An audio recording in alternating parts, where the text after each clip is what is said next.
The contents of this interview, or from Awake and Empowered Expo LLC from Ethann Fox and Flower of Life Center for Human Evolution, is for informational purposes only and does not necessarily reflect the viewpoints held by these organizations or individuals.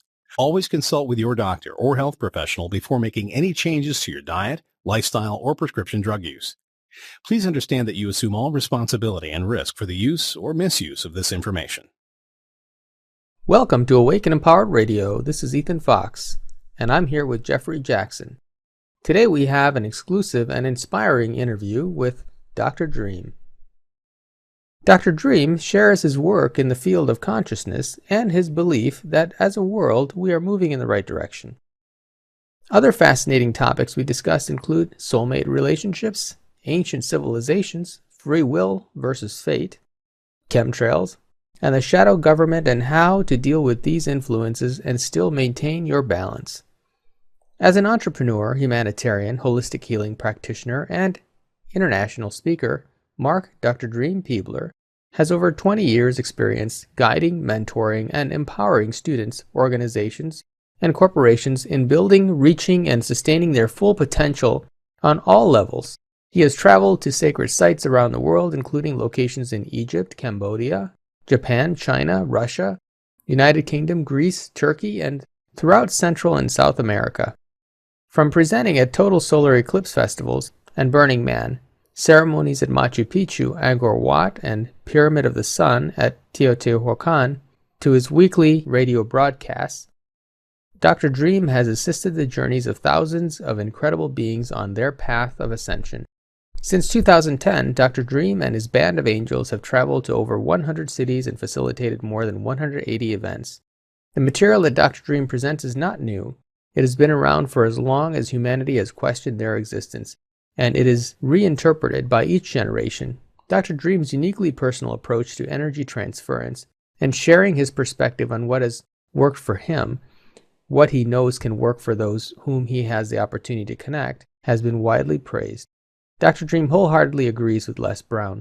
Help others achieve their dreams, and you will achieve yours. Dr. Dream, welcome to our show today. We're very excited to have you with us, and you've got quite a fascinating life story, actually, and I'd like to hear more about that. I've read a little bit of your childhood and background. Could you share with us some of your childhood experiences and how you feel that might have influenced your personal journey and your service to humanity? Absolutely. First off, it's an honor to be here with you, and quite looking forward to it. My childhood was very interesting for me in that I grew up in Omaha, Nebraska, and looking back on my childhood, I had kind of this overwhelming feeling that nothing really made sense to me. Like the way everything was being presented didn't really add up. And so I really considered myself a searcher. I was raised in a family with quite the entrepreneurial spirit. And from the time I could first remember, I was told, you're an excellent salesperson and you can sell ice to Eskimos. And initially that sounded like quite the compliment. And then, as my life progressed, I realized that really, wasn't what that ability was for, was, certainly not to sell something to people who didn't need it. I was raised Jewish, and I spent a couple years of my childhood wanting to be a rabbi, and not because I was so drawn to the religion. I don't have an issue having been raised Jewish. I'm not practicing any religion. I'm just spiritual now. But in my community and from the people that I saw, the person that was helping the most people, was the rabbi. And so little did I know that it would really kind of show up later in my life. I did go down the business path. I had a ad agency, internet web development and marketing company. I trained hotel salespeople for a large hotel chain on the East Coast of the United States, and lots of really wonderful experiences. But now at this time in my life, 48 years old, looking back, and I think it's a good practice for all of us to do, is to see how all of those experiences have really allowed me to become who I've become and to be in my mission and on my path the way that I am. That's very interesting history you shared, because I have a lot in common, because I've also been in business most of my adult life, and I also ran an ad agency and web development company for a while. And now I'm in the field of consciousness. So you probably already know that even though I'm overseeing this expo, my primary personal focus is really in the evolution of human consciousness. So I'm very curious about your work in this area. Can you share more about your gifts and the process by which you actually work in the field of consciousness? Certainly. Again, as I look back on my life experiences leading up to right now, I see that, what I was doing was really gathering experiences and tools and modalities. I referred to myself as a searcher earlier. In that role, I traveled all around the world. First big trip was when I was 12 years old, and my great aunt and great uncle took my brother and I on a trip through South America. The most outstanding experience was Machu Picchu. And something happened to me there that, I didn't really understand, but it like awakened something within me. And that was the beginning of traveling the world to sacred sites and total solar eclipses all around the world, and then also in my own healing process while doing all of that, coming into contact with different healing practitioners and different tools and modalities, and identifying what was working for me, and then really throwing myself into learning all that.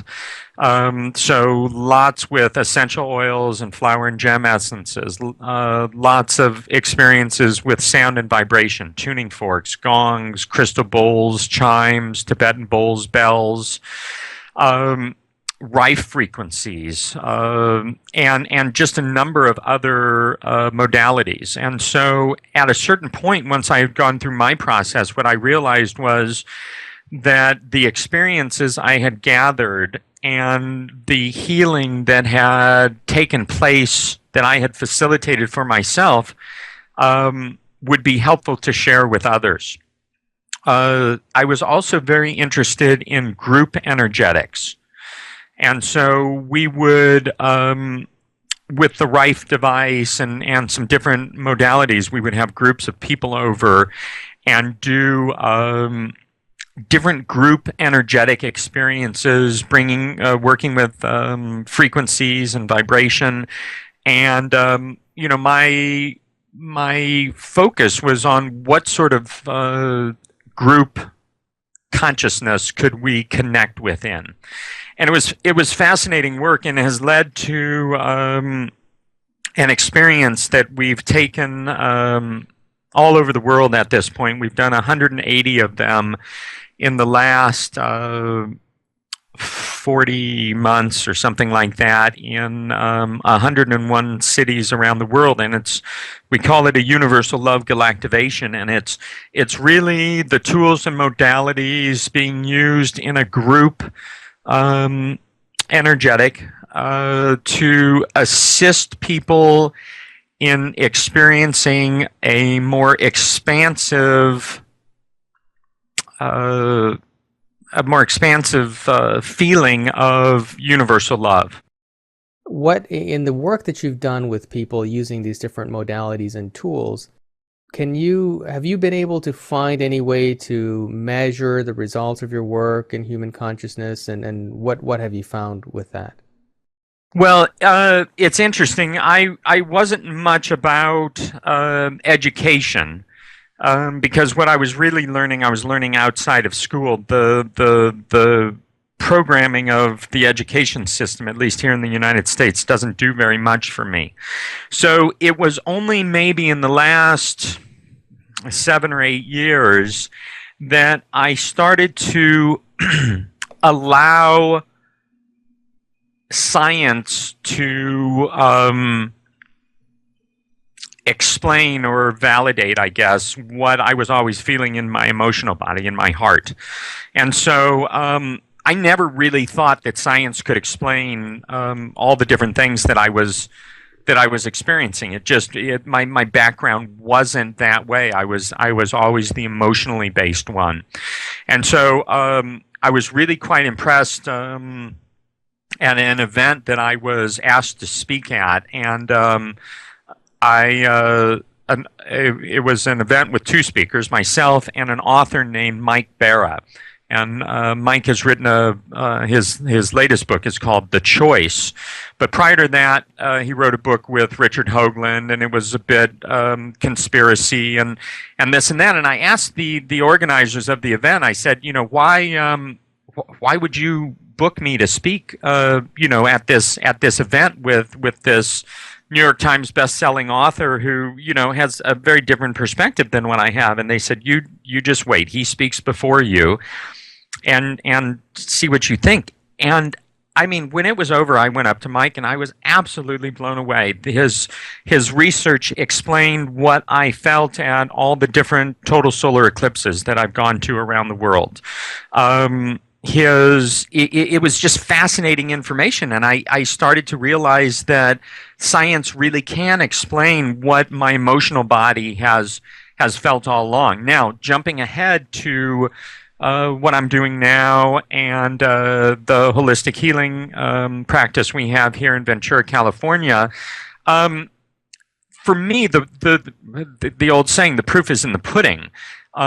If a new patient comes in and they're, whatever it is they're dealing with, whatever they're working through, whatever they're choosing to expand beyond, the proof of how it works is how is their life showing up? How are they feeling? What are the changes or differences from a month ago or a year ago compared to what's happening now that they've stepped into their role fully as the creator self? And so I guess I do a lot with dowsing and pendulums and things like that, and I guess I could check people on Hawkins' map of consciousness scale or different things like that. I don't do any of that. I love David Hawkins' work with the map of consciousness, but I'm not really interested in where I am on the scale or really where anyone else is. I'm more interested in having people understand the scale and see that they can make an incredible difference for the collective on this planet. That one person coming in at 700 on the scale makes up for 70 million people coming in at 200 or below. Now, it's I don't want to take up this interview talking about the map of consciousness, but it's really quite fascinating. But more fascinating for me, not as giving people a solid number of where they're at or labeling them like, oh, you've made it into the love area over 500 or anything like that. It's just letting people know what's available. I think when we start to label things too much and oh, you're this and you're that, we then inadvertently, I'm sure, create separation, and I'm not at all interested in that. Yeah, I would tend to agree with that, but I am very fascinated with that scale and what you have found on a global level. Do you feel that there are enough people who have in the world today, based on your work using the scale with your students, that there are enough people on the planet now with a high enough consciousness to make up for the low consciousness of everything else that's holding us down? Yeah, absolutely. The latest numbers that we found are that 78% of the human population come in at 200 or below on the map of consciousness, which is in the area of force, not in power. And so it sounds pretty devastating for the collective. But what needs to be understood is that because it's a logarithmic scale, it exponentially expands. I already said that one person coming in at 700 makes up for 70 million people at 200 or below. And so there, what this says is it just backs up for people that regardless of what anyone else is doing, regardless of how anyone else is living and what they're doing in their lives, each of us have the opportunity to make an incredible difference. And so, that to me is why that information and the study is so valuable. And I think it's better that people don't go around figuring out, exactly what number they're at, and then using that in a way, that starts to get into negative ego territory, from my perspective, and it's not necessary. But waking people up, or alerting people, or reminding people that they can make a difference no matter what anyone else is doing is incredibly powerful. Are you finding that more people are waking up and that consciousness is growing within more people of the world? Is that percentage growing? Have you noticed that, or do you think it's pretty much stable? My perspective most certainly would be that there are more people rising out of that, going up the map of consciousness than there are, falling back down. Like if we were to find the person that did that statistic and have them recheck it, I'm sure that it would be less than 78% are at 200 or below. In our own experience, traveling around the world, speaking, and the people that come to us in our holistic healing practice, either in person or over the phone, and this is not scientific at all, but certainly more people are showing up for us that are waking up to the true nature of who they are. And then we look at what's happening planetarily, and with all the alignments and everything, and of course that makes sense. And that's, what we're all doing here. So I caution people, to not put so much weight into what they are perceiving outside of themselves. The chaos that seems to be showing up all over the place, and really put more weight on what they're feeling from themselves about what they're doing, about what they're being, and how that works, because that's where we have the direct impact, is within ourselves. And it goes back to the Gandhi quote, be the change you wish to see in the world. I mean, Gandhi was against all sorts of energies that were against what he was about, and he didn't say, hey everyone, go out there and change those people that just have it wrong and backwards. He said, you be the change you wish to see in the world, knowing that whatever we are within us, whatever we hold within us, will be reflected to us in our outer experience of reality. And so, this is the playground, as it were, for human consciousness, is not outside of ourselves, is the inner journey and connecting the dots and understanding how our experiences have programmed and conditioned us to be a certain way, and then to decide if that's still what we choose based on where our consciousness is at. Yeah, that makes a lot of sense. And to take the Gandhi quote a little bit further, I think it's interesting. We were saying earlier about how one person with the 700 consciousness has the ability to uplift the consciousness of so many millions of people. Really goes back to the Gandhi quote, even from another perspective, that if you just simply work on yourself rather than worrying about what everybody else is doing, you in fact can raise the consciousness of the entire planet, or many more people, just simply by that personal focus. So I want to change directions a little bit and talk. I want to ask you. I know you and Laura work together probably pretty much all the time, right? Do you work together on everything, or? We do some sessions separately. Mhm. Our desire is to do most things together, just based on our sacred union relationship. Mm-hmm. A lot of our listeners probably already know we're going to have both of you at our expo this October. A lot of people out there are trying to find their perfect other half, and who they can feel the sort of synergy and connection that you two have in working together, and also being in this relationship together. Can you share a little about how you came to meet and work together, and how and what exactly is that working relationship now? Good question. I think, one of the things is to find your perfect half. Again, it's the inner work. Prior to meeting Laura, I was doing pretty intensive work learning about the role of what we now refer to as the inner divines, the inner divine masculine and inner divine feminine, which is present in each of us, no matter what gender we've chosen to embody this time around. And I did about 6 months of what I would consider to be pretty intensive work with some mentors assisting the process.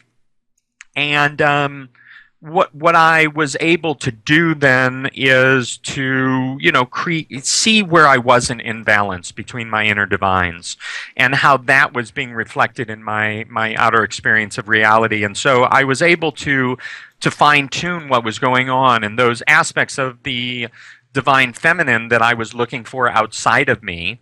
I went and inward and did a process of really nurturing those qualities within myself. The same thing with the divine masculine qualities. Did the inner process of really fostering those qualities within me. And one of the things then that this type of inner work brings up is that it was never about finding all of this outside of ourselves, that it was always about finding it within ourselves. So many of us have a common story of not getting the complete love and attention that we desired from our parents. Well, that was probably a gift, because if we had gotten that, we would have really felt that all that we need, comes from outside of us. But I digress a little bit here. I did all this work and pretty much moved myself into the place of realizing that maybe it wasn't about relationship for me. I'd been married 3 times and in numerous other relationships, and I was all about love and relationship. But at that point, I felt like maybe I played it out, and now it's time to take this freedom and really get out there on my path and my mission. I have a weekly radio show that I've been doing in some form or another since 2007. And one of the people working with me had suggested that Laura Eisenhower would be a really great guest. And, I was told she's the great-granddaughter of Dwight D. Eisenhower, the past president. And she's really all about the Gaia Sophia energies. And so I tracked her down and contacted her to be a guest on the radio show, and she accepted. And we had quite a nice conversation. We had not met in person. And she was, the day of the show, she was flying back from a conference in Philadelphia, Free Your Mind. We just did Free Your Mind 2 earlier this year.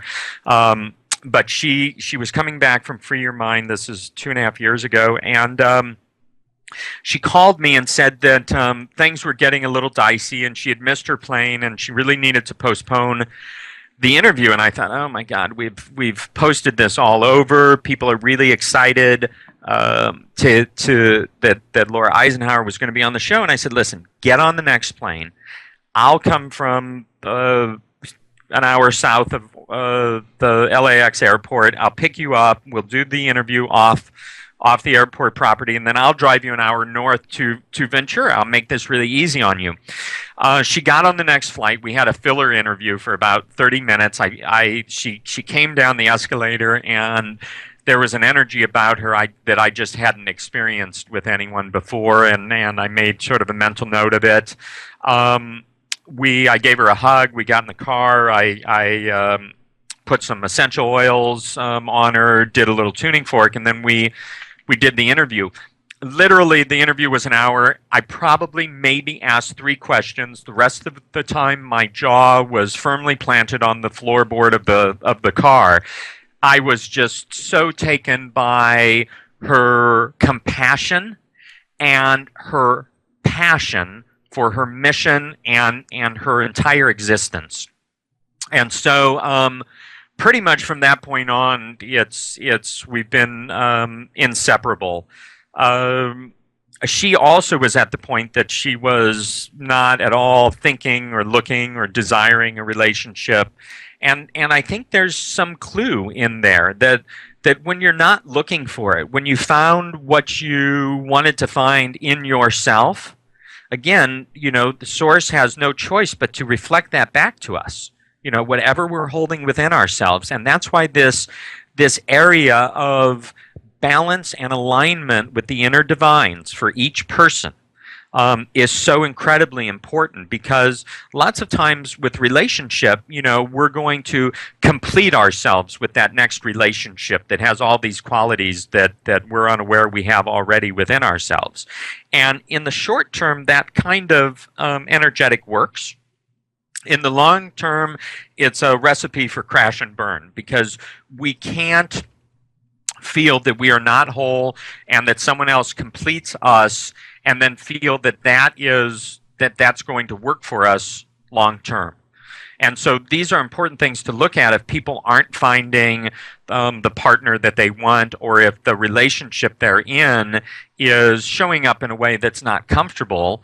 I highly invite people to do the inner work and to see what it is they're getting from their partner, or what it is they're looking for in a partner. Realize that really comes from within. The major things like love, validation, security, just all the qualities of the inner divine masculine and inner divine feminine, that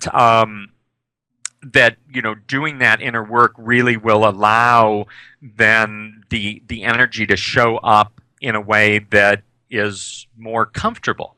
And I think that goes for any aspect of our lives. If it's not showing up the way we want it to, there's nothing to do outside of ourselves. It's a call, it's an invitation to go within and see how we're actually creating, attracting, and manifesting the actual experience. So shortly after that, I moved to Ventura, and Laura's got twin 15-year-old boys. They just turned 15 on Sunday. I've got my daughter Maya, who turns 13 in September. And we've integrated our families, we've integrated our mission and our path, and we don't complete each other. We complement each other. That's the energetic that we've come together to do.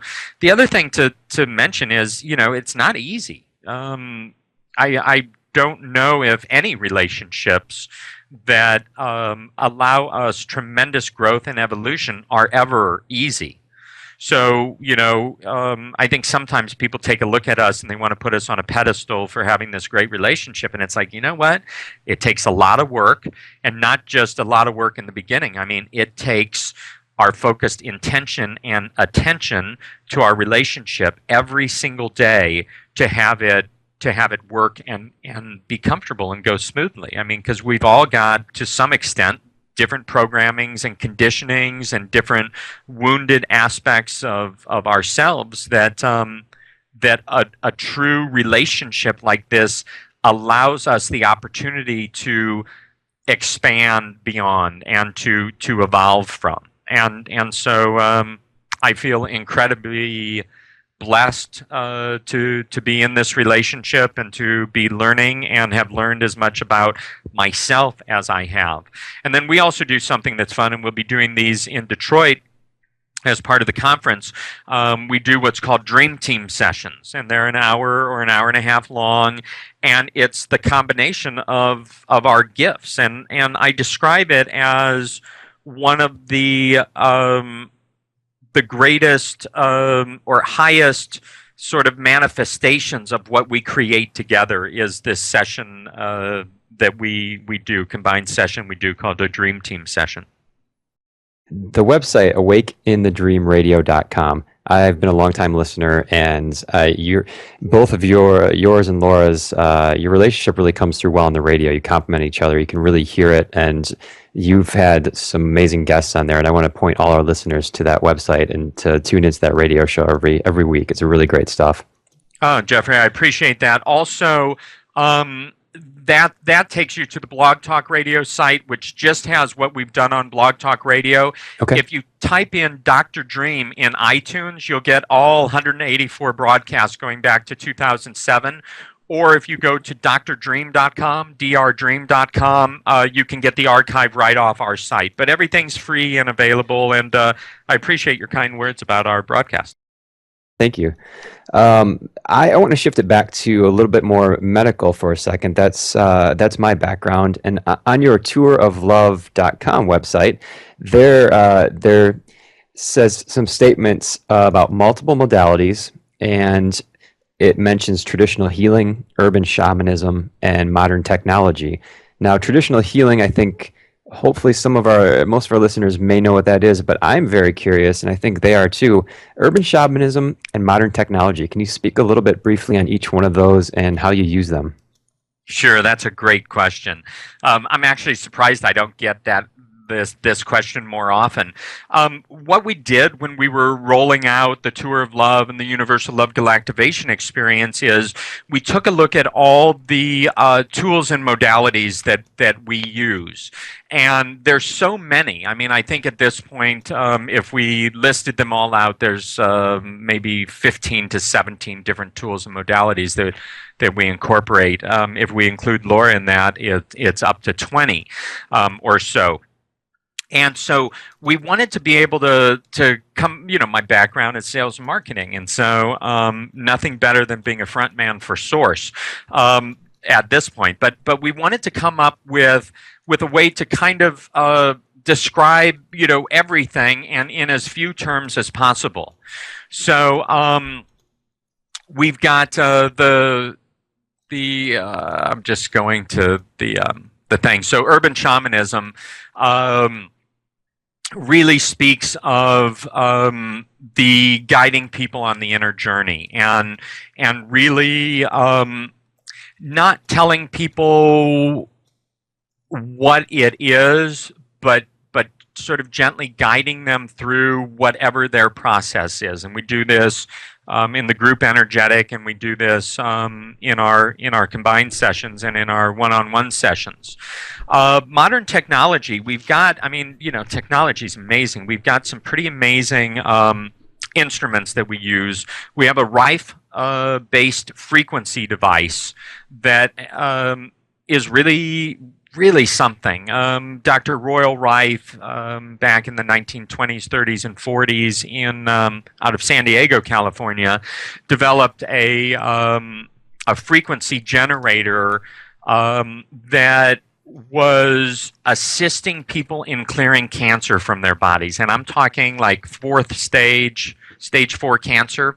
And they were getting, Dr. Rife was getting patients sent to him by UCLA. And, really had a tremendous impact. The government shut him down, destroyed his device, took all of his documentation and everything else. So what we have now is there's no such thing as an actual Rife generator like Rife created. It would be too powerful. It would shut down police band radios and things like that. But we have devices that are based on frequency, known as Rife devices, and they've been really powerful. We started out including that in the group experience. We would have everybody holding hands with the Rife device. If we had 30, 40 people there, everyone holding hands. And through the entire experience would be the frequency of unconditional love and understanding flowing through everyone. and I really like this because you're then bringing people into the energy. I mean, just kind of like in the 60s or something when everyone got dosed, but that allowed everyone to be at a certain frequency or a certain energetic level, and so I love that. It's not so much about the medicines and the plant teachers always now that we can do this with different technologies.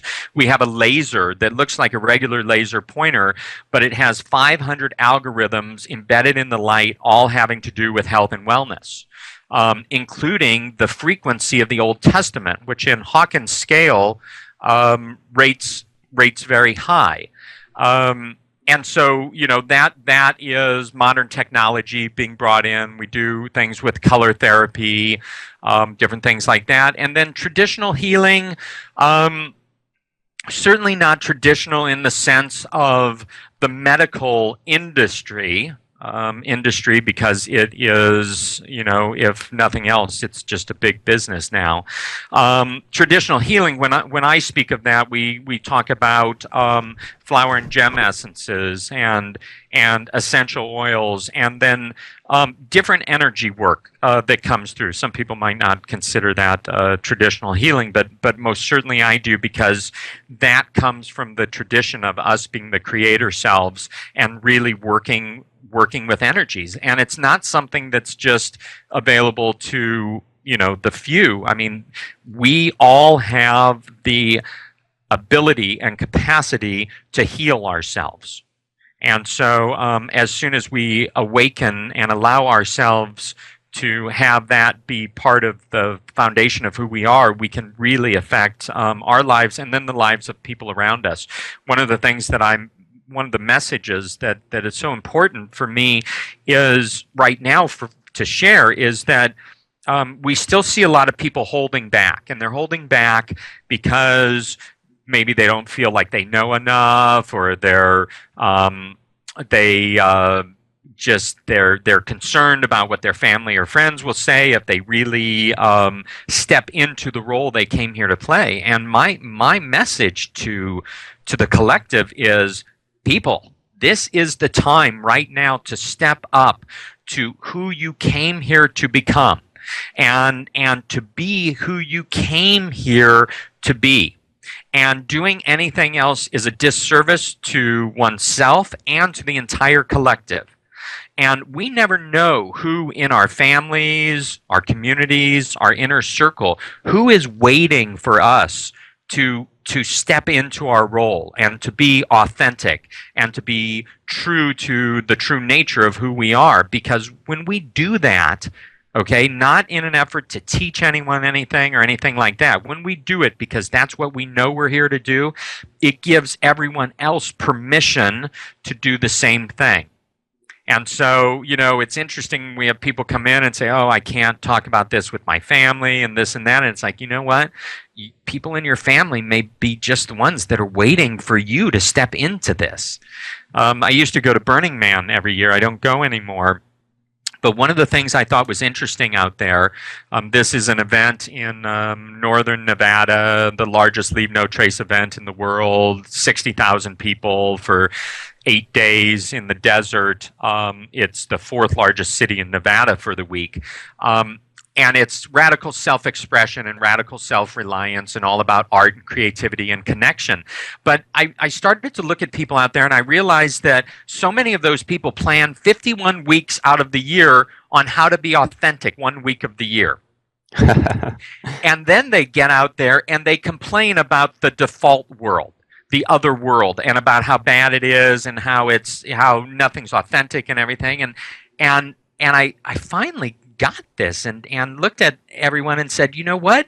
If you come out here and it's fine for you to wear black nail polish and a tutu because that's expressing who you are, and you go home and you shut down that aspect of yourself, you're holding an inauthentic energy within yourself. Why would you have the reflection in your outer experience of reality of authenticity when you're not carrying and energizing authenticity? there's obviously a reason I'm talking to you on this interview right now, because that was boiled down beautifully. My main mission in life is centered around teaching people how to heal themselves. And to go a step further into what you're talking about, the Rife therapy, the flower essences, Bach flower therapy, tuning forks, could they be all boiled down to energy and frequency? Is that the common language there? I think everything can be boiled down to energy and frequency, absolutely, because we're made of energy.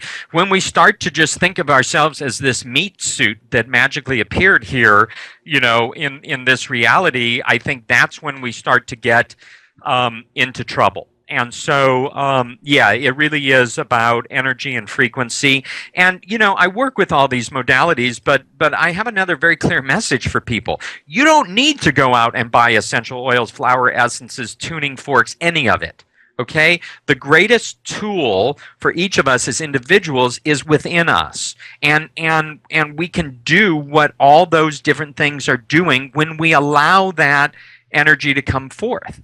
Someone talked to me the other day and said, it's funny, and this person knows me pretty well. They said, it's the bells and whistles you do with all the modalities, but the actual what you're assisting people with the most happens when you're speaking to them and when you're assisting them in moving energy that way. And it was fascinating to hear. I mean, we go to events and we've got the whole truck filled with everything, gongs and stands and drums and all this. And I'm like, wow. So maybe, in the future, it won't be so multiple modality for us. But at this point, people really can attach themselves to it. It becomes a point of focus. It becomes something that helps them focus their attention and their intention. Now, if we can do that without a tuning fork, without an essential oil, I mean, we're golden. Yeah, that's funny you mentioned that too. I visit clients in my work, and I always thought to myself, and I tell them, my biggest asset is the knock on their door to get them in that mindset. So I have one more question for you. Of all your methods you used in the healing modalities, are there or is there any common ones that keep coming up that people are requiring in this day and age? Well, my sessions generally split between a combination of the modalities and then talk therapy. So there's an awful lot, as I was just saying, that can happen by gently guiding someone into their truth. Now, beyond that, I'm a huge fan of essential oils. I just, I've got them on me all the time. We make inhalers, like the old school Vicks inhalers. So I've got those on me. So sometimes when I don't want oils on my hand, I've got that. I love the essential oils, but it appeals to, the senses. I mean, there's something about breathing in pure therapeutic grade essential oils that takes you right to the core of whatever it is. But it's very much similar to when I walk my dog every morning and I stop at a particular lavender bush and take my hand over one of the lavender flowers and then smell my hand the rest of the way home. Or we have really amazing roses in this neighborhood, and I'm constantly smelling roses. Rose oil is one of the highest frequency oils. It takes like 60,000 roses to make an ounce of rose oil. Wow. And so it's just a treat. First of all, visually I'm stimulated by seeing the beauty of the roses and the shapes and the patterns that they are with their petals, and then I smell it and it's just like it's my little slice of heaven each day. Yeah, and I want to plug you one more time, your Twitter account. I love it when you post those pictures because you're putting me right there with you. I'm turning out to be an obsessive fan here, but I just wanted to tell that to the audience.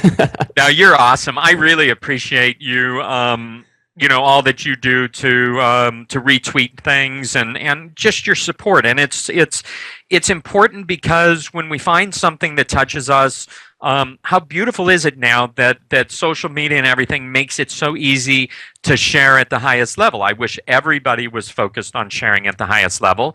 But in the meantime, that's all that I'm interested in doing. And I really do appreciate your attention to what I'm putting out there and your support in getting it to other people. No, you're welcome. All right, I have an interesting question. So What is a Metatron mat?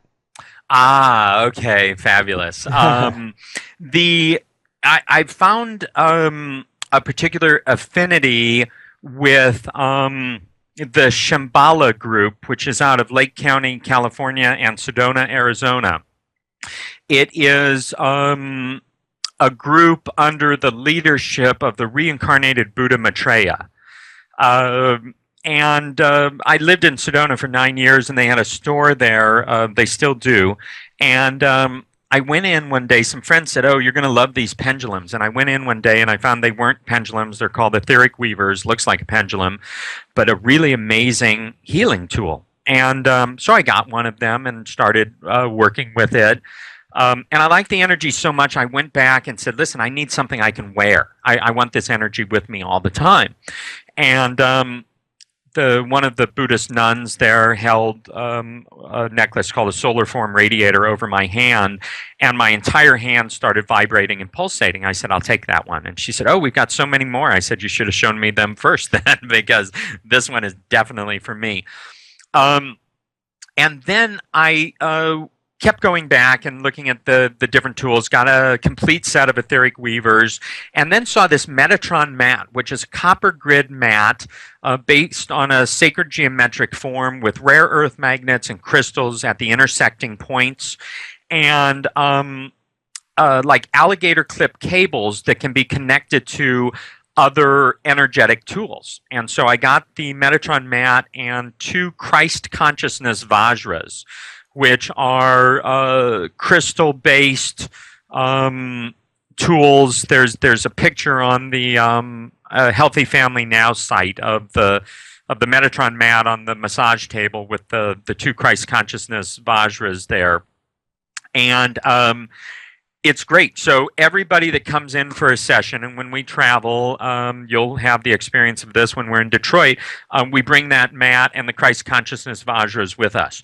The wonderful thing about this mat and the Vajras are that we can put a person on the table and we can go leave for an hour and have lunch. We've never done this, but we could come back and they would have had an incredible experience. And so that's the foundation piece of a lot of our sessions, and it's just an amazing energy. Specifically, what it does is opens, activates, aligns the chakras, and works on our DNA. I see. Very, very interesting. So what kind of experiences do people have as a result of this? Do they have just openings in their life, or just an opening of their awareness to their life experience? What kind of things? Because you're going to have this at our expo, so I'm curious what people can expect. Right. This is a great question. One of the things with what we do and the process we do is we're all about moving energies.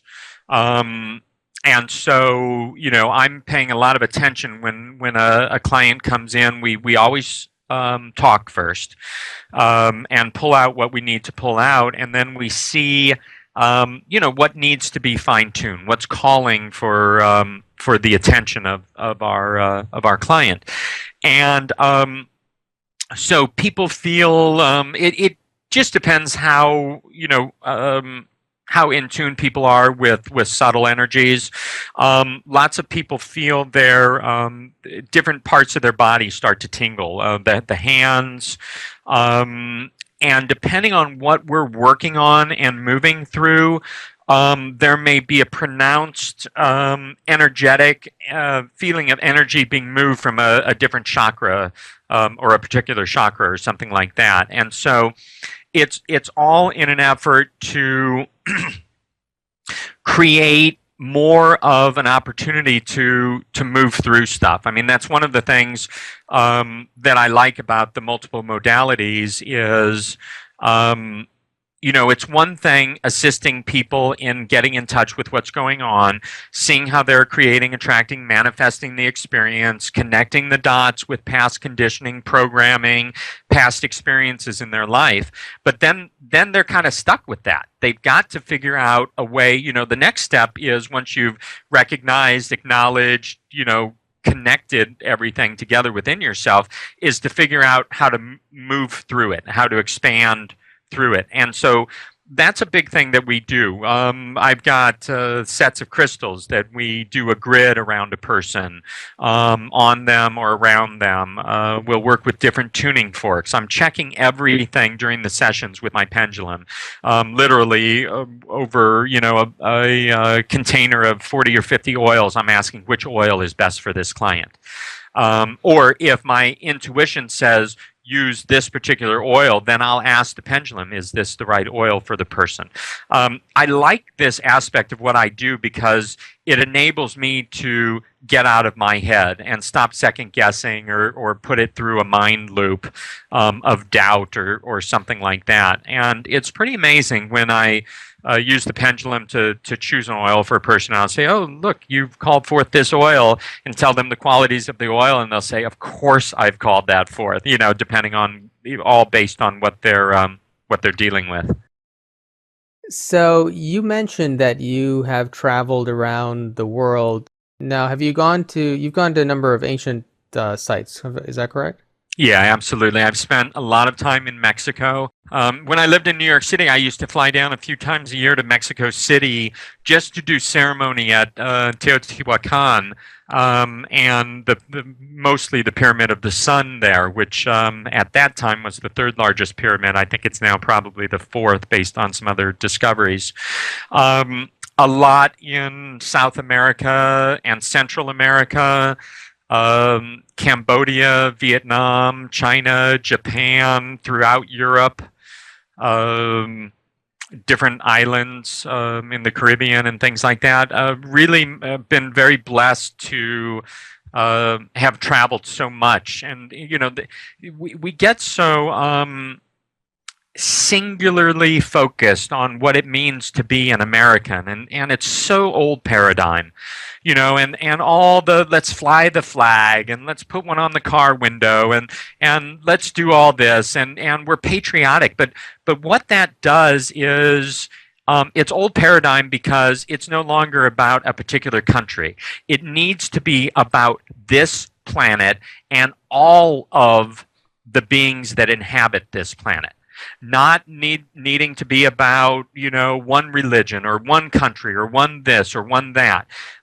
We've got to drop this I'm better than you kind of thing. My country's better. My sports team is better. All this stuff. It doesn't fit anymore. And what fits is one world, one love, all coming together.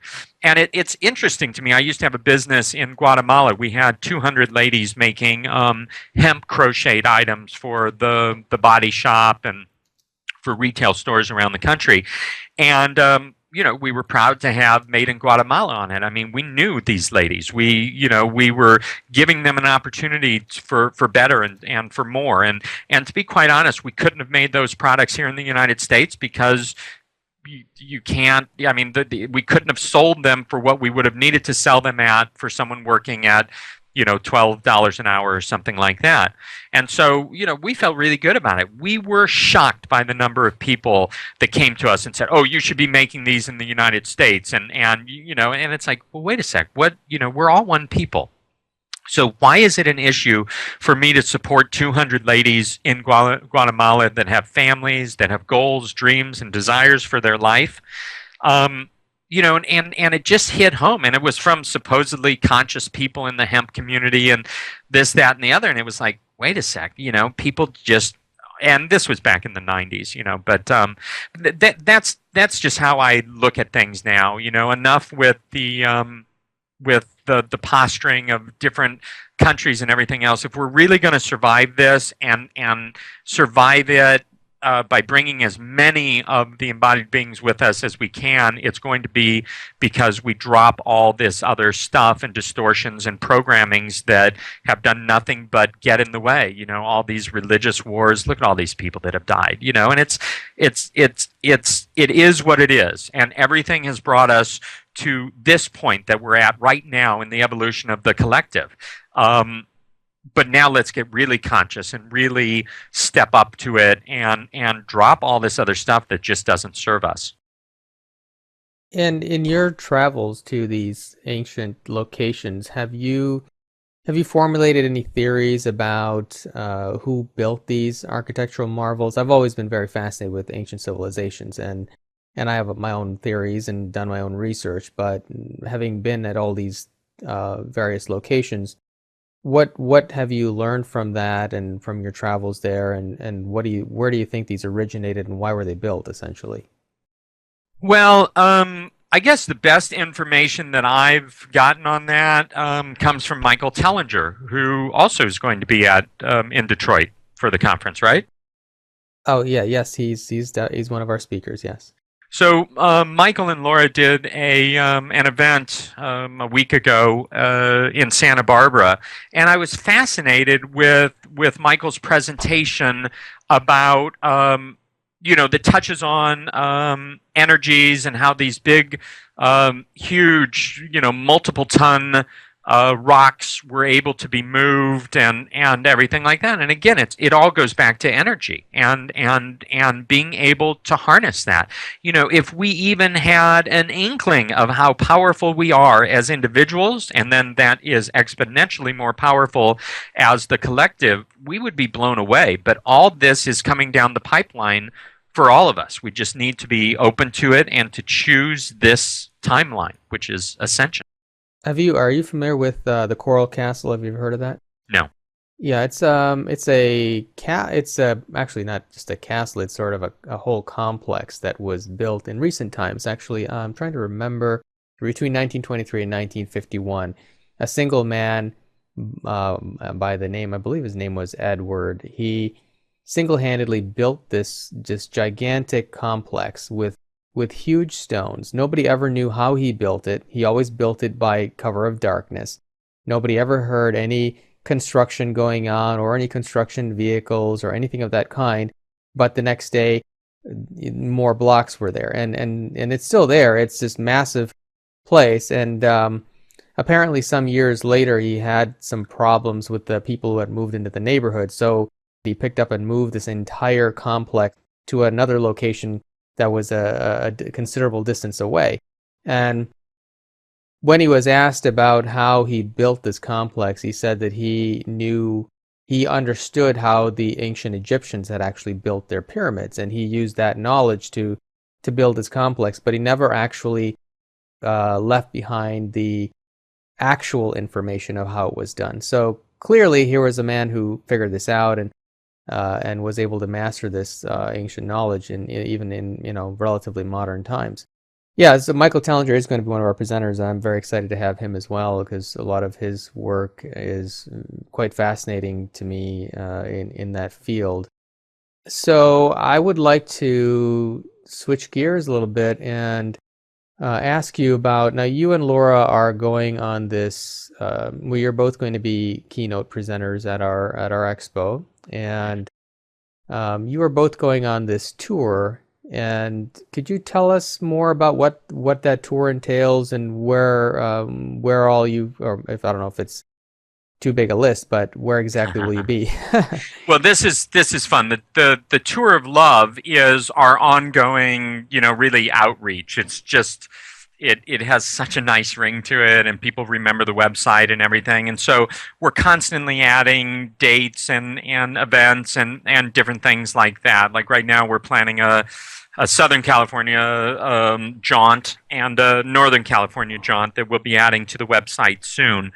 And so it's just sort of the umbrella for all of that. And in the first year that I did the Tour of Love, which was 2010, I did 97 dates that year. And so we're up to 180, but you can see that it's sort of we're not doing as much as we were.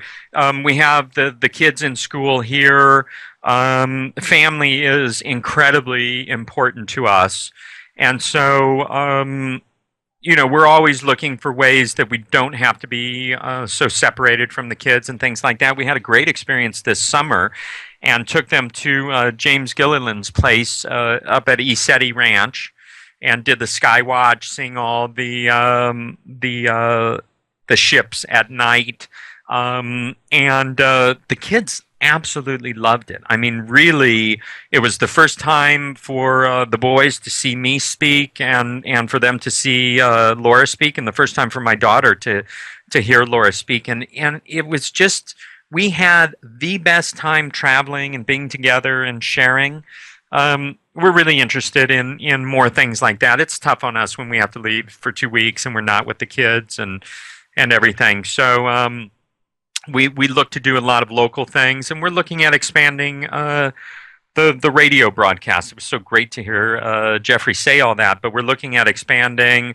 I mean, ultimately, I'd like to do 5 nights a week and have it be that's our major outreach, so we don't have to do as much traveling and everything. That kind of wears on us after a little bit. So how long have you had this radio broadcast? In one form or another since 2007. I started it as a weekly broadcast for a multi-level marketing company, just to keep people focused and positive. And then I realized that really wasn't where I wanted it to be, and then took it out on its own. But in that time, just have had, feel so blessed to have met and interviewed so many incredible people with fascinating information, and it's really helped me. And what kind of subject material do you typically cover on the show? I think our tagline for the show is called Awake in the Dream Radio, and our tagline is raising consciousness one guest at a time. And so we look for guests that we resonate with, whose information, no matter where it comes from, that the information ends up being empowering and positive.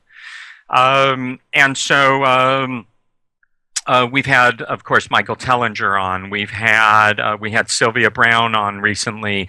We've had some great guests speak to us about chemtrails. Dane Wigington and Scott Stevens are two of the really premier experts in the research of geoengineering and chemtrails. We've had some filmmakers. We've had, we have this, we're out there so much and in events and everything. We have this great opportunity to meet really exceptional people, and then we get to have them on the show. This week we had Celeste Yarnell, who is an actress, a holistic healing practitioner. She was on Star Trek back in the day, and she did a film with Elvis and this and that, and she had amazing stories, just really wonderful stories. And that's really, for me, what it's about is we have this opportunity. Every single person embodied now on this planet has an opportunity to assist every person they come into contact with by how and what they share in their story. Because that's what we do. We meet someone, and in some sense, we're sharing our story. We're sharing our perspective. We're sharing what our life has been about. And the most important thing to me, then, is that we take our story and share it at the highest frequency. Where really, if you look at your story as a meal, I want to serve someone a feast, not some null and void meal out of the microwave. And so that's just a way to look at how human interaction works and the impact that we can have. I took a look at my life years ago and realized that my stories were trying to get people to validate the crap that's happened in my life so I can just feel better about my life. And there are still people that do that will share their story from a victim perspective. And then if we're not conscious and really aware of how human interaction works, we go about validating their story. Now, there's a danger in that. We're doing it because we're trying to be good and not upset people and this and that. But the danger of validating someone's victim story is that in that moment, you're helping them stay stuck, and you're also opening up the possibility for victim experiences for yourself. Because how can you validate the other person as a victim without knowing that you could be a victim also? I mean, that they sort of go hand in hand. So it's very important. This is one of the things I love about the Native American culture, about how important the stories are. I was at an event recently in Iowa, the Sundance for the Star Knowledge family, and there was a young boy there, maybe 14 or 15, and he asked me, no, I asked him about a necklace that he was wearing. He really connected with me, and so we were talking. I asked him about this necklace, and he said, "Oh, that's nothing." I said, "Well, what is it?" He said, "Well, it's an eagle's claw." I'm like, "Wow." I said, so is there a story about it? And he said, no, there's no story. I said, well, but I mean, where did it come from? He said, oh, my uncle gave it to me. I said, oh, wow. And what does it mean to you? And he went into what the eagle's claw means to him. And I shared with him that I said, well, don't you have people asking you about your necklace all the time? And he's like, yeah. I said, it's an invitation for you to give them a gift of the story. What does it mean to you? What are the qualities of the eagle that makes it so important for you to wear this around your neck?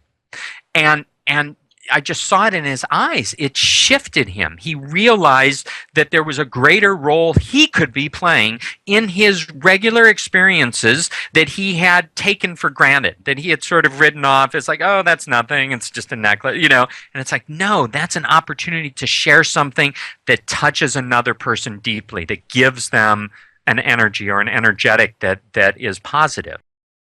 Well, this may be a good question to ask you. A lot of people ask me this question too, so I'm curious about your vantage point on it. Now, what do you think about free will versus fate? Do you think that our lives are in some kind of divine order and being orchestrated by higher consciousness, or do you think that we have full control over our physical lives, who we meet, and so on? For example, do you believe that you and Laura were always meant to meet, or do you think that your actions and free will choices in this life caused you to meet? Well, really, really good question. I believe that in the case of Laura and myself, we had free will to not meet, and I do believe that there was some agreement for us to come together in this life. Now, it becomes interesting when we start to look at this, in the big picture. I think that it's important for people to tap into what is it that they can directly impact in their lives. So often we look at and we focus on what we have no control over. I'm much more interested in assisting people in focusing what they do have control over. And so everything that we do, think, feel, say, whatever it is, any sort of action from us sends a message to source. So, and that's all free will based. If I stop, as I do sometimes at one particular neighbor's house, if she's out, and ask her if she needs me to move her trash cans or anything like that, and she's always so touched that I do that and always so grateful, that sends a message out to source. And so, everything we do is then integrated with source, because there is this power that we can tap into that's greater than us. And so, I often think that everything I do, think, say, feel is me waving a giant flag, actually getting God or sources or the universe's attention. And then the universe responds to that. So in my life, when I'm out smelling roses and really being in my gratitude self, I know what then happens on the etheric plane is source is setting up more things for me to have gratitude for. It's and when I was back in the day in my victim mindset, it definitely felt like source said, oh, okay, that's how you feel? Well, you know what? I'm not judging you or anything. I'm going to give you more of that. And so we affect this. I don't think I would have met Laura when I did if I hadn't gone through the experience of bringing my inner divines into balance and alignment. We met on April 16th. We were at a party on 11/11, so just 5 or 6 months before, And it was an event with Nassim Harriman and at a beautiful mansion up in Ojai, California, the whole thing. She met one of the people that works with me. But she didn't meet me. He came up to me a little while later and said, "Hey, Laura Eisenhower's here." And I didn't know who Laura Eisenhower was, so it didn't, I didn't go out of my way to meet her that night. But in speaking with her, we both realized that would have not been the night at all for us to meet. She was in a relationship. I was in a different space. It may have headed off anything in the future for us had we connected at that point. And so, how it all works, I don't focus too much on destiny as much as I focus on what I can do right now in the inner workings of who I am becoming, and just fine-tuning this process. I realize that we're here at school. This embodied human experience is us going to school. I was telling a client this morning who is really judgmental about themselves and everything. I said, you got to drop that, because you didn't come here to be perfect. Okay, so all this stuff where you reflect back on yourself, I'm so stupid, I'm wasting my time and all this, it's like, no, you're in school here and you're learning what you need to learn, and you're having experiences that are giving you exactly what you need. There's no wasting time here. And so it's just that perspective that I think that I really feel helps people. I don't think if I sat in my home and didn't do anything that I ever would have met Laura Eisenhower, or all the things that have happened to me would have happened to me. We focus on our path and our mission, on the why of our existence, and then that moves us into inspired action. And inspired action then brings about the rest of our experience. Also, uninspired non-action can also bring about an experience. It just depends on the energy you're holding and what your attention is and what your intention is. But if I can't directly affect destiny per se, I'm more focused on what I know I can directly affect. That's the frequency that I carry, how I'm evolving, how I'm letting go of what no longer serves me. And this is kind of a constant throughout my day-to-day existence. So can you share with us a little on the subject material you'll be covering during your lecture at our expo this October? Absolutely. I have a presentation that is constantly being adjusted and added to, which makes it really exciting for me, because there's always new research and things coming out and new things to share. And it's called The Alchemy of Life, Raising the Frequency of Our Everyday Lives. And to me, this is of the utmost importance, because raising the frequency of our everyday lives has to do with our mental, spiritual, physical, emotional bodies. It has to do with everything about what we're doing. And so we look at this world that is chaotic now, but I'm sure going to get even more chaotic. And we look at the geoengineering, the chemtrails. We look at the Fukushima radiation. We look at whatever other things we're going to find out are being done to the collective unknowingly, unbeknownst to the collective. And when we look at all of that, it's very easy to drop out of being an empowered being and to just feel like, what the heck is going on? And they're so manipulating me, and I'm just under their thumb all the time. And it's like, no, actually, you're not. All these things that are being done are low frequency, meaning that they don't come from the heart.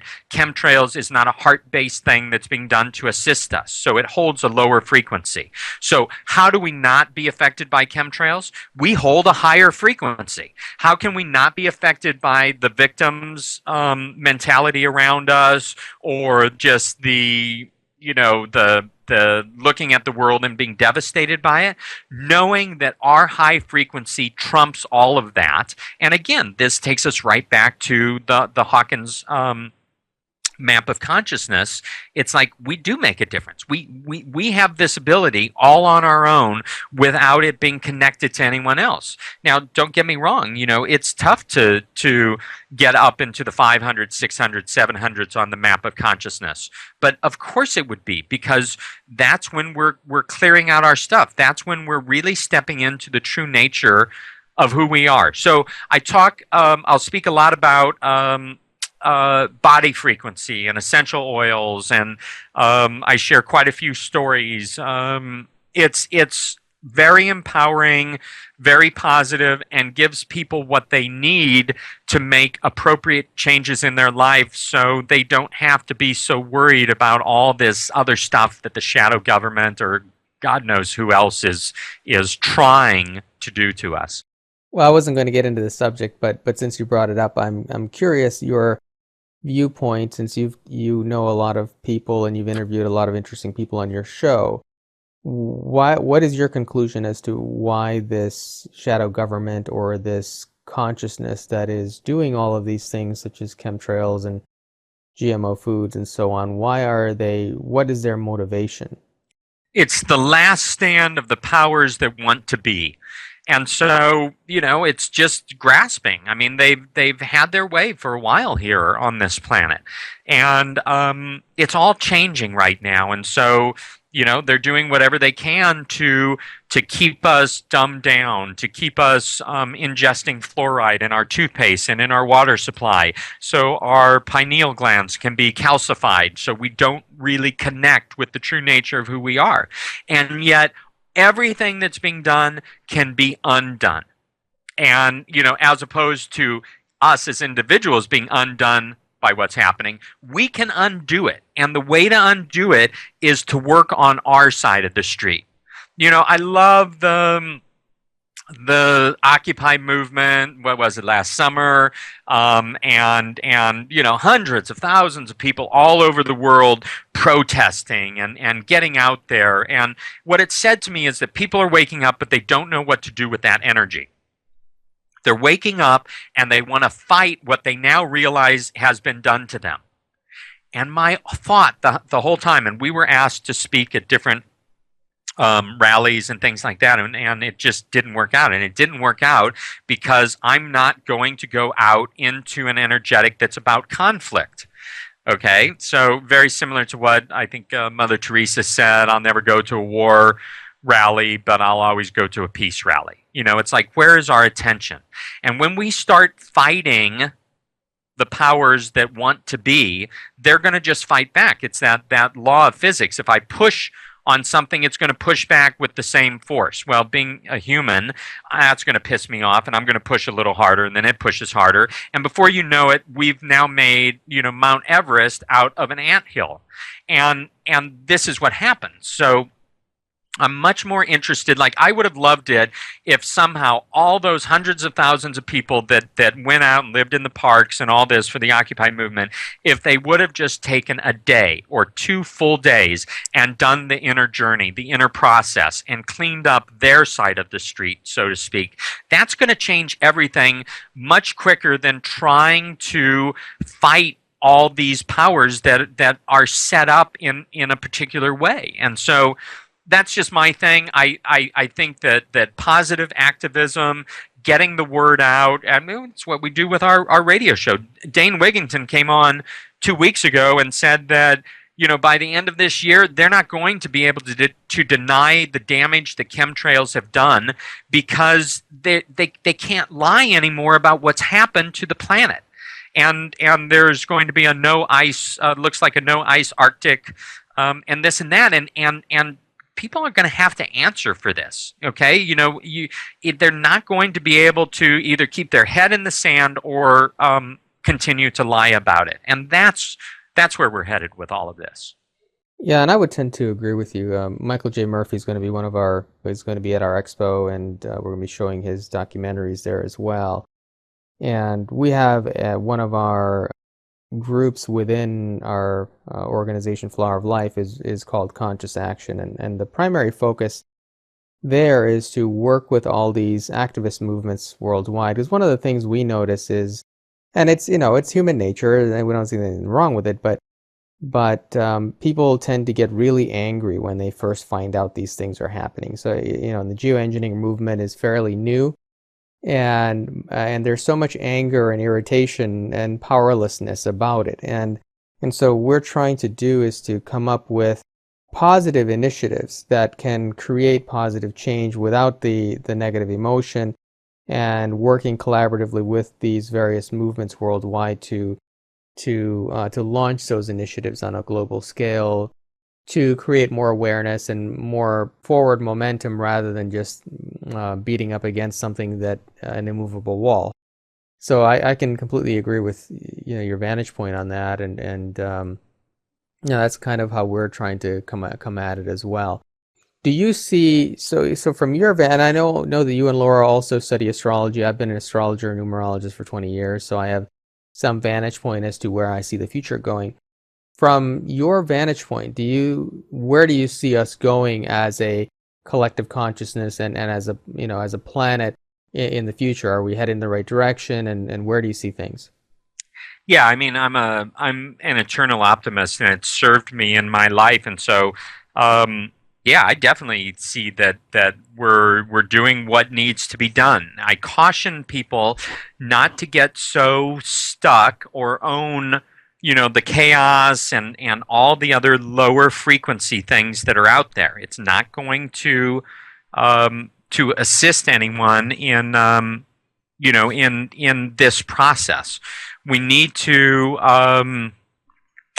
be able to really address it all at the highest level. And so that's what so much of what I share is about, is how to look at this differently, how to wrap our heads around it in a way that doesn't make us the complete victim to it. And so that's my presentation. It's the empowerment, and how incredible is that to find, with all this going on, all that we know and everything else, to find that empowerment all around us. Now I've been just on the periphery of astrology. Laura is an amazing astrologist, and weekly in our newsletter she puts out the forecast for the week. I love it. I love getting the forecast for the week. I love hearing that. To me, it's like the traffic report. Oh, that road's going to be closed on Wednesday. Then I'm gonna create a workaround. I'm going to do it differently. I just think that makes sense. And when we don't pay attention to it, and then we look back at what the forecast was, it's like, oh wow, we fell right into that trap. I don't believe that we're going to stay in this energy of being controlled by the wheel, the horoscope and everything like that, astrologically speaking. But for now, it still has its place. I believe that whatever this process is of evolution of the collective and consciousness will take us out of these things being factors. But now they still are, so I like it. Yeah, and I would tend to agree with you there too, I think.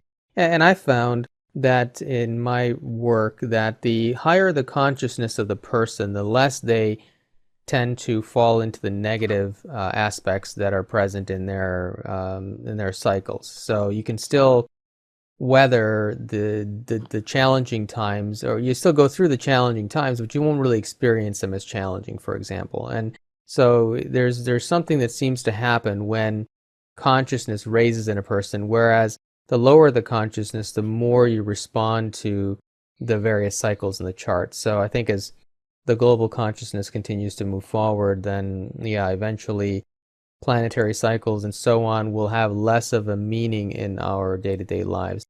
So where do you see your work taking you in the future? Do you have any goals for that? Well, I hadn't thought about this recently.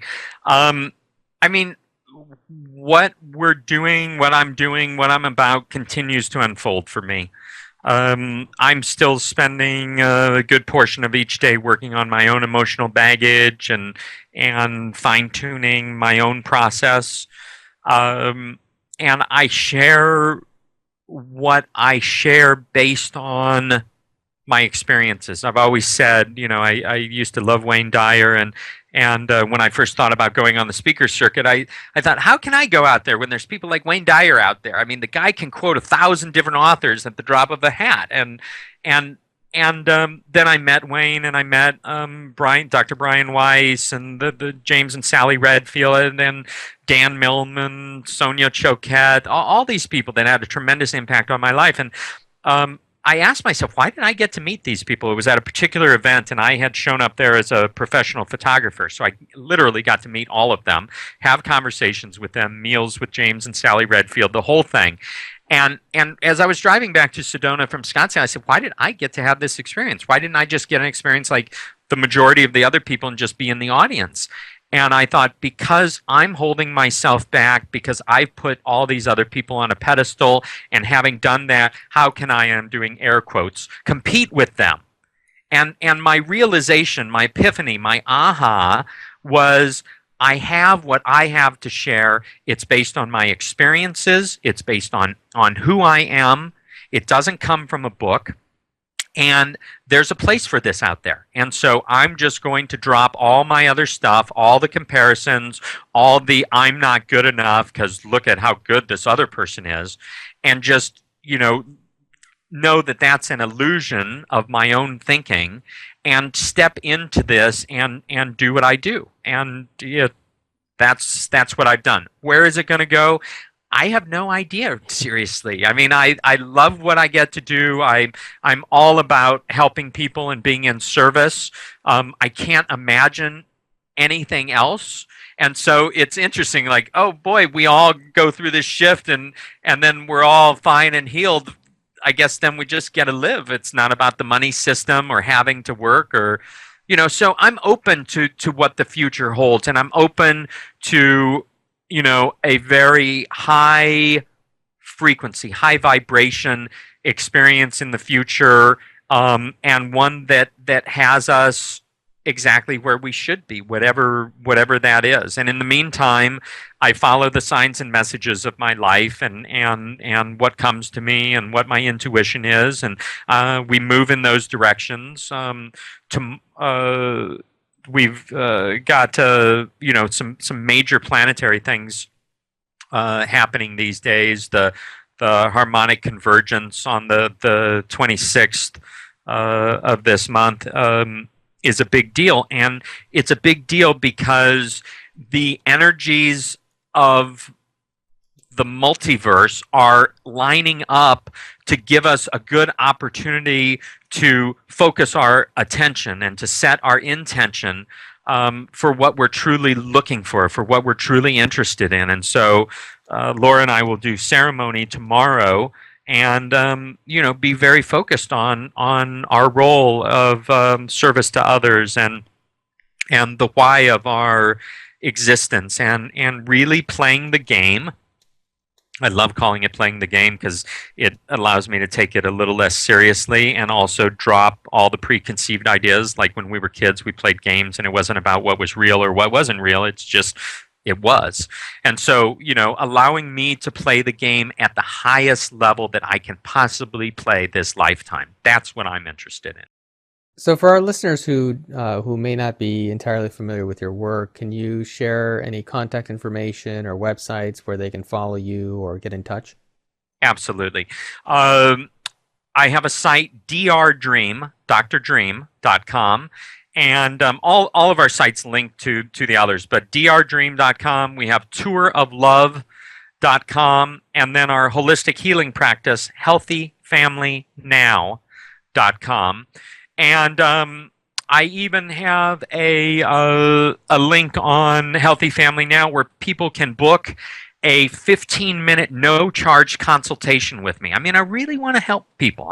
And not for people that walk up to me and have money in their hand. Okay, I mean, I need that also until I can pay my rent with a hug and get my insurance with a thank you and all that. I still need the financial energy, but so many others, if you don't have the money, you don't get the time of day from them. And so literally, I have people setting up online 15-minute appointments to talk about whatever they want to talk about, something they want to process, what essential oil would be good for them, whatever it is. I'm wide open to having that happen. And then, of course, we're all over Facebook. And on any of those sites, you can register for our newsletter. We send out one a week. We feature a picture of the week, an essential oil of the week, a link of the week, Laura's astrological forecast, and then our events and different things that are going on. Thank you. And do you have any words of wisdom that you'd like to share with our audience before we finish our conversation today? Oh my God, I thought I was just sharing all my words of wisdom.